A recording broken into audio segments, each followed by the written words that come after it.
This e-lecture is part of Pearson's professional development series for first-year writing instructors.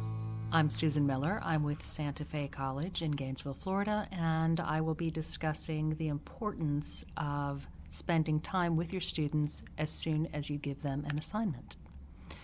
One of the bigger mistakes that we make as novice teachers is assuming that students understand the essay assignments that we give them. We are, after all, communicators by profession, and we tend to believe that when we put forth an essay assignment, especially one with a specter of assessment at the end of it, our students will naturally understand it. And if they don't, they will simply ask us. The problem is the basic timidity of students in a classroom and their unwillingness to appear stupid. Let me begin with a personal example. Even when I first began teaching, I was pretty anal retentive about what went into an assignment. I would provide on an assignment sheet hints for thesis development. I'd suggest methods of development. I'd point to text guidance. I'd offer extended office hours. I would hand out the assignment, highlight the critical elements, and send students off. I'd imagine the brilliant efforts that I would receive in turn. And then I would get a pile of essay drafts that showed moderate effort, but that would be oddly off course.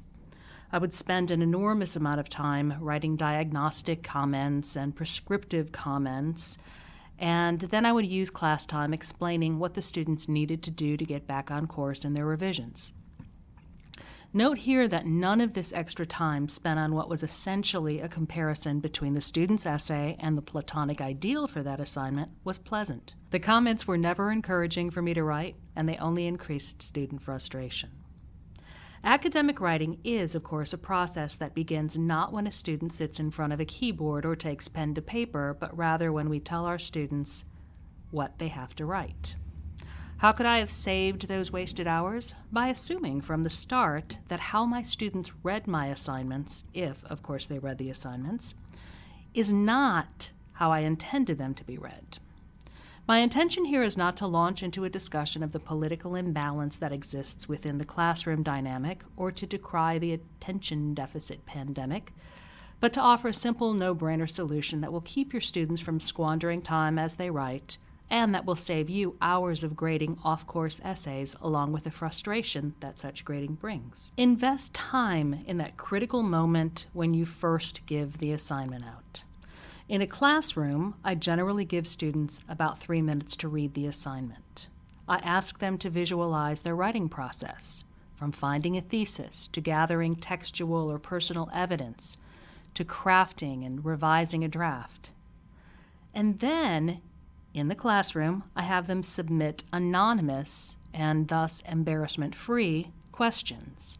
I often have them pull a little scrap of paper off of some other sheet and hand them in very, very casually. I want them to tell me where they anticipate the greatest confusion or frustration.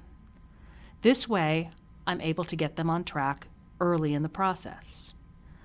And it can also lead to some casual and very, very useful discussion between the students as well.